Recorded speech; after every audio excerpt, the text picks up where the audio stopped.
contente de vous retrouver aujourd'hui pour faire ma pile à lire pour le Nick Tepper Challenge 2025. Soit j'ai posté avant le bilan de l'année 2024, si ce n'est pas le cas, c'est qu'il arrive après. Quoi qu'il en soit, j'ai préparé en parallèle ma pile à lire pour le challenge de cette année, qui arrive fin mars, mais j'ai le droit, puisque après tout, T-Book nous a donné les thèmes en février, incluant le thème de janvier. Donc tout va bien, personne n'est en retard, et puis de toute façon, on fait ce qu'on veut, c'est dans les règles. Je vous renvoie à la vidéo de T-Books pour les détails, mais donc pour rappel, le Nick Tepper Challenge, c'est un challenge annuel avec une lecture par mois qui nous pousse à dépasser nos peurs ou disons nos appréhensions littéraires qui nous empêchent de lire certains livres qu'on a pourtant envie de lire. Il y a cette année du coup des nouvelles catégories par rapport à l'année dernière, d'autres qui sont un petit peu plus similaires. Quoi qu'il en soit, j'ai préparé une pile à lire qui m'a l'air très intéressante et que j'ai hâte de faire descendre. Je vous la présente tout de suite. Coucou! Juste une intervention rapide pour vous signaler que j'ai fait des templates qui, je le crois, je l'espère, sont vraiment très beaux et très faciles à utiliser pour ce challenge. Donc si vous comptez participer à ce challenge, je vous encourage très fort à télécharger les templates qui sont dans la description.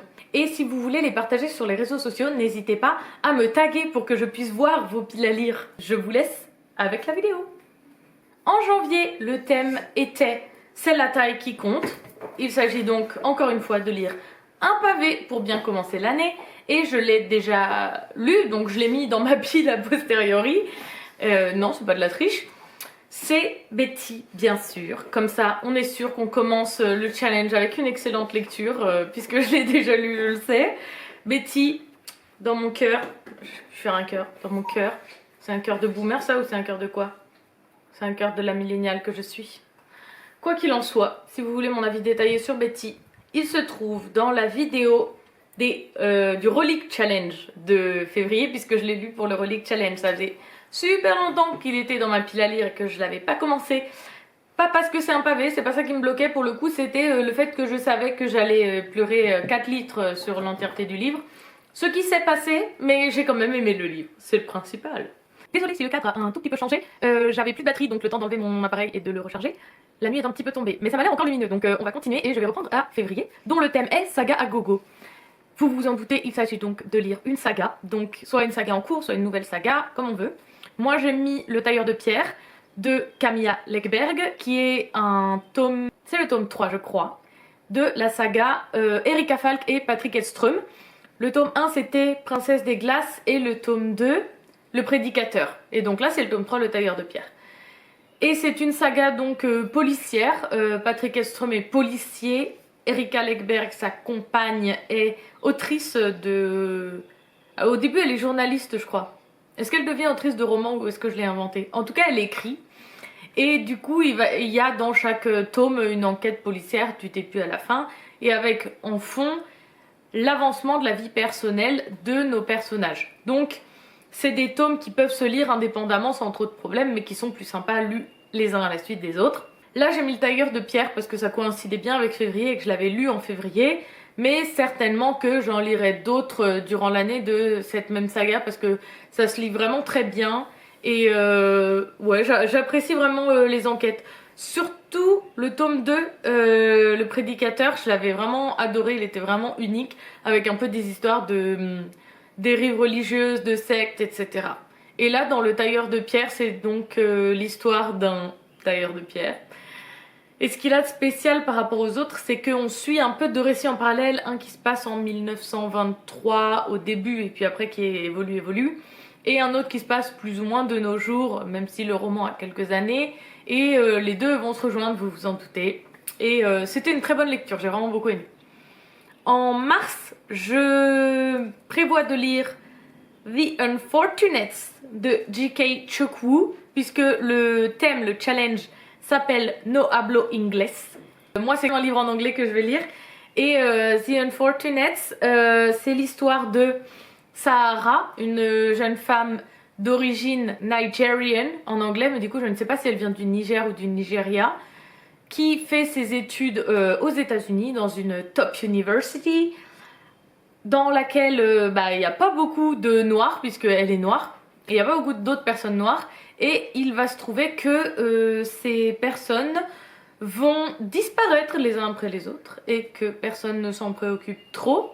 Et elle va devoir en fait essayer de ne pas faire partie de cette statistique d'étudiants noirs qui disparaissent, le tout en jonglant avec sa dépression. Donc ça promet d'être sympa. Et c'est original aussi dans la forme, puisque... alors ils disent au dos que c'est écrit comme une thèse. Moi en le feuilletant un peu, c'est pas trop l'impression que j'ai eue. Alors je peux vous montrer quelques passages. Déjà il y a des pages qui sont illustrées. Il y a un peu des notes de bas de page, il y a des pages qui sont spéciales, comme ça. Il y a des textos, enfin voilà, il est très original dans la forme et donc j'ai hâte de le lire. En avril, le défi est pâte de mouchophobe. Donc vous l'avez sûrement deviné, il s'agit de lire un livre que nous n'avons pas encore commencé parce que nous l'avons ouvert, que nous avons vu à quel point c'était écrit petit et qu'on l'a reposé dans la bibliothèque. J'en ai que 2 qui correspondent à cette description. Le premier c'est « Et quelquefois j'ai comme une grande idée » de Ken Casey, dont je possède l'édition dans la collection Les Grands Animaux de Monsieur Toussaint Louverture, qui est une collection dans laquelle les ouvrages sont très beaux et à un prix accessible, ce qui est un atout, mais néanmoins écrit très petit. C'est celui qui est écrit le plus petit de toute ma bibliothèque, j'ai vérifié à peu près tout. J'ai quand même super envie de le lire parce que qui a tout lu, l'a lu, puisqu'elle a tout lu et l'a adoré. Donc j'aimerais vraiment beaucoup le découvrir aussi. Je ne sais pas tout à fait de quoi ça parle, j'avoue que je n'ai pas pris le temps de regarder. J'avais envie de le lire seulement parce que des gens qui ont des bons goûts l'ont aimé. Et je me suis mis une seconde option dans cette catégorie. C'est Déraciné de Naomi Novik. Déraciné, c'est l'histoire de... c'est de la fantaisie, hein. C'est l'histoire d'une jeune fille qui s'appelle Agnieszka, qui vit dans un village qui est protégé par le dragon, qui s'appelle comme ça, mais qui est en vérité un homme normal, plus ou moins, qui donne sa protection en échange d'une jeune fille tous les 10 ans, qui vient donc avec lui et soi-disant il va juste lui apprendre des trucs, lui transmettre du savoir, je sais pas quoi. Sur le papier c'est censé être sympa, à part qu'elle est enlevée à sa famille contre son gré, mais ça c'est un détail.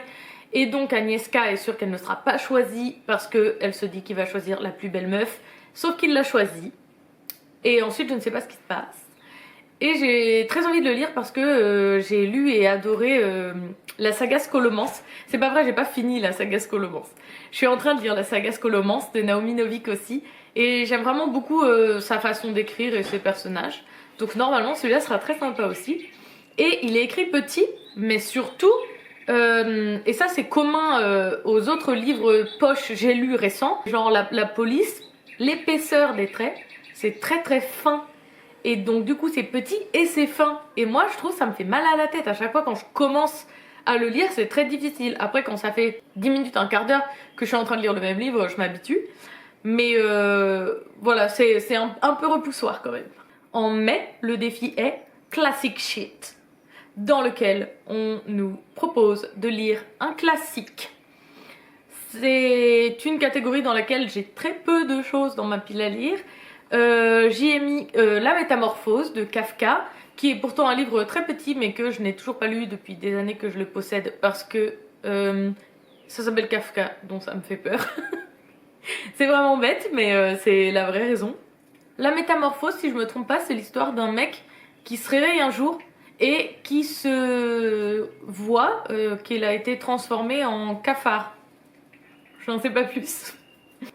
Et je me suis mis en alternative au cas où j'ai vraiment trop peur, que je pouvais aussi me garder l'option d'avancer dans ma lecture de tous les Sherlock Holmes depuis le début, puisque j'en ai lu quelques-uns et vu quelques adaptations et j'adore le personnage. Du coup j'ai commencé l'année dernière, oui, à lire tous les Sherlock Holmes dans leur ordre de publication. Donc je lirai le suivant sur ma liste. Là tout de suite je me rappelle plus lequel c'est. En juin, le thème est le train fantôme de la hype. Et pour ce thème, nous devons lire un livre qui nous fait peur parce que tout le monde l'a adoré et que donc on a peur de nous pas l'aimer parce que la barre est trop haute. J'ai mis Six of Crows de Leigh Bardugo, parce que tous les gens qui ont lu Six of Crows ont adoré Six of Crows, l'ont désigné comme étant l'un des meilleurs, si ce n'est le meilleur, suivant le moment, de Leigh Bardugo. Et en vérité, j'ai hâte de le lire. Six of Crows, c'est l'histoire d'une bande de voleurs, bandits, poseurs d'explosifs, tireurs très charismatiques. Ils sont employés par un mystérieux commanditaire qui va leur demander de voler une potion qui décuple les pouvoirs des Grisha qui sont dans ce monde, les gens qui ont donc des pouvoirs magiques que nous avons déjà découvert dans la saga précédente, Grisha, qui était une trilogie sortie juste avant Six of Crows. En juillet, le thème est « Ah, ça fait peur !» Et dans cette catégorie, je me suis aussi mis 2 options. La première, c'est La deuxième femme de Louise May. Dans La deuxième femme, on suit l'histoire de Sandrine. Sandrine qui a rencontré quelqu'un dans sa vie, un homme qui est veuf et a un fils. Et donc elle se met avec cet homme, normalement tout se passe bien. Sauf qu'un jour, la première femme, qui donc était censée être morte, réapparaît. Voilà, je n'en sais pas plus pour l'instant, mais je trouve ça assez intriguant. J'avais lu un autre livre de Louise May que j'avais vraiment beaucoup aimé, parce que c'est rare de trouver des romans policiers effrayants, féministes, et là c'est censé... Bah alors sur celui-là c'est féministe, c'est sûr, je n'en sais pas plus. Sur le premier c'était féministe, mais en plus ça dénonçait de la violence de classe, enfin vraiment ce que je veux lire, et encore plus dans un policier. Ma deuxième option, c'est Lune froide sur Babylone, qui est le dernier roman de Michael McDowell qui a été traduit par les éditions Monsieur Toussaint Louverture. Je ne sais pas de quoi ça parle parce que je n'ai pas regardé le résumé. C'est de Michael McDowell, ça me suffit, donc j'ai hâte de le lire et je sais juste ça fait peur, voilà. En août, le thème est Triggered. Ma première option, c'est Beloved de Toni Morrison, qui est encensé et aimé par tous ceux qui l'ont lu, et c'est l'histoire d'une femme esclave au temps de l'esclavage dans les champs de coton aux États-Unis. Et cette femme va tuer sa propre fille pour lui permettre d'échapper à ce destin. C'est ça l'histoire. Donc ça ne demande pas plus d'explications pour comprendre pourquoi je vais être triggered. Je vais pleurer. Ensuite, mon autre choix, c'est une série, oui, c'est une duologie de romans graphiques, bande dessinée, qui s'appelle Tout va bien, sous-titre Enfin ça va aller. J'ai oublié les noms des auteurs et autrices, il y en a plusieurs, je crois qu'il y a un homme et une femme. Je vous mettrai leur nom de toute façon à l'écran et en description, mais là je m'en rappelle plus, pardon. Et cette BD, c'est une BD qui parle de l'effondrement et dans laquelle on va suivre un couple... de bobo parisien classique qui va essayer d'échapper à tout ça, à la situation, à l'effondrement, et voilà, c'est une thématique qui personnellement me trigger et je pense que je suis pas la seule à être angoissée. Je l'ai carrément fait lire à mon papa avant de le lire pour savoir si c'était horrible ou si je pouvais le lire, il m'a dit ça va mais j'ai quand même peur. En septembre, nous devons lire Not Like Other romans, Not Like Other Romance, pas comme les autres romans. Et dans cette catégorie, j'ai mis bien sûr La Maison des Feuilles. C'est peut-être la 3e fois que je mets La Maison des Feuilles dans une pile à lire et que je le lis pas. Donc là, j'ai pas le choix. Il faut que je le lise en 2025, c'est obligé. La Maison des Feuilles, au cas où vous avez échappé à ce phénomène, c'est l'histoire d'un reporter qui déménage en Virginie avec sa famille dans une nouvelle maison. Et du jour au lendemain, un couloir obscur et effrayant apparaît dans sa maison qui n'était pas là avant. Ils vont mesurer tout, à l'intérieur, à l'extérieur, constater que c'est physiquement impossible puisque la maison est plus grande à l'intérieur qu'à l'extérieur. Et à partir de là, le couloir va changer, augmenter. Il y a tout un labyrinthe infernal qui va apparaître à l'intérieur de la maison, toujours en n'étant pas là à l'extérieur. Et le père de famille, dont c'est un peu le métier, va faire un photo-reportage ou vidéo-reportage, documenter son avancée dans l'exploration de cet aspect nouveau de sa maison. Plus tard, beaucoup plus tard, un vieil homme va tomber sur les rushs de ce reportage et faire une thèse sur ce reportage. Il va écrire une thèse entière dans laquelle il décrit tout ce qui se passe, il analyse et tout ça, il essaye de comprendre. Sauf que lui aussi va devenir fou avec ce truc Et ensuite, un autre jeune homme qui récupère l'appartement du vieil homme, tombe sur la thèse, qui décrypte le vidéo-reportage, et va ajouter ses commentaires et en profiter pour raconter sa vie. Donc il y a aussi moitié son journal. Donc voilà, c'est un récit dans un récit dans un récit, sachant que le premier c'est une vidéo qu'on n'aime pas mais qui est décrite dans une thèse et ensuite commentée et journalingée par un autre mec. Donc au niveau de la forme, voilà, c'est déjà particulier. Il y a beaucoup de notes de bas de page, il y a des moments où on a des noms de villes pendant 3 pages, où la forme est aussi particulière. Par exemple ici, j'espère qu'il ne fait pas encore trop sombre pour que vous puissiez encore voir. Vous voyez qu'il y a des récits dans des récits, des passages pour lesquels il faut un miroir pour le lire, des pages où on n'a presque rien, mais sûrement que la forme des mots est adaptée au récit. Enfin voilà, c'est très particulier et je meurs d'envie de le lire depuis trop longtemps, mais j'ai peur pour des raisons que c'est voulu, que des fois c'est chiant puisque c'est une thèse, donc il y a des passages de 3-4 pages qui sont chiants et c'est normal. Il y a beaucoup de mystères et de choses incompréhensibles, c'est devenu un sujet sur les forums d'essayer de comprendre ce livre. Donc voilà, il y a de quoi être effrayé et il y a de quoi être intrigué et mourir d'envie de le lire. Et ma seconde option, si on peut dire, c'est du coup The Unfortunates, qui, je vous l'ai montré juste avant, a aussi une forme un peu particulière. Donc ça pourrait compter aussi dans cette catégorie si je fail une fois de plus et que je ne lis pas La Maison des Feuilles, mais j'espère pas quand même. Normalement c'est l'année où je réussis là. Ensuite en octobre, le thème est tomber en amour pour la 2e fois. Et donc là, personnellement je trouve ça beaucoup plus inspirant que celui de l'année dernière, mais en même temps c'est aussi parce que c'est moins dur. Il ne s'agit pas de lire un 2e livre d'un auteur ou d'une autrice dont on n'a pas aimé le premier, mais d'un auteur ou d'une autrice dont on a adoré le premier livre. Et où du coup on pourrait redouter d'en lire un autre parce que peur d'être déçu. Et dans cette catégorie j'ai mis Tokyo Detective, qui est plus ou moins la suite de Tokyo Vice, que j'avais adoré. Mais Tokyo Vice, je l'ai lu il y a plusieurs années. Je saurais même pas dire combien, mais je l'avais lu quasiment quand il était sorti. Et Tokyo Detective, ça fait déjà bien 2 ans qu'il est sorti. Donc je ne sais pas, peut-être mes goûts ont changé. Peut-être qu'en fait si je relisais Tokyo Vice aujourd'hui, ça se trouve je l'aimerais même plus. On verra. En tout cas j'ai vraiment envie de lire la suite de Tokyo Detective, qui est donc de la fiction mais pas vraiment, puisque c'est écrit sous la forme d'un roman. Mais c'est un homme qui a vraiment vécu ce qu'il raconte, qui était journaliste au Japon et qui étudie beaucoup la mafia notamment, et toutes les histoires de mafia. Attends, je vais peut-être allumer la lumière, non? Oui, je suis en train de fumer dans le noir. Je reviens avec plus de lumière. La lumière tombe petit à petit et du coup je me rends pas compte qu'il fait noir. J'espère que j'étais pas complètement dans le noir. Enfin bref, ma 2e option pour octobre, c'est Yellowface, pour essayer de tomber en amour une 2e fois, puisque l'une de mes meilleures lectures, si ce n'est ma meilleure lecture de l'année dernière, c'était Babel de Rebecca F. Kuang. Et j'espère tomber en amour une 2e fois avec Rebecca en lisant Yellowface, qui n'a rien à voir avec Babel, puisque Babel c'était fantastique fantasy, et Yellowface c'est plus dans le contemporain. C'est l'histoire d'une autrice blanche américaine qui est soi-disant amie avec une autrice américaine d'origine chinoise. Et un jour, cette autrice d'origine chinoise va mourir devant les yeux de son amie en s'étouffant avec un pancake, il me semble. Et sa soi-disant amie, au lieu de se précipiter pour appeler les secours, va se précipiter pour lui voler son manuscrit en cours de rédaction qui était presque fini et le publier à son nom. Sauf que c'était pas juste n'importe quel manuscrit, c'était un manuscrit très fortement basé sur l'histoire du peuple chinois.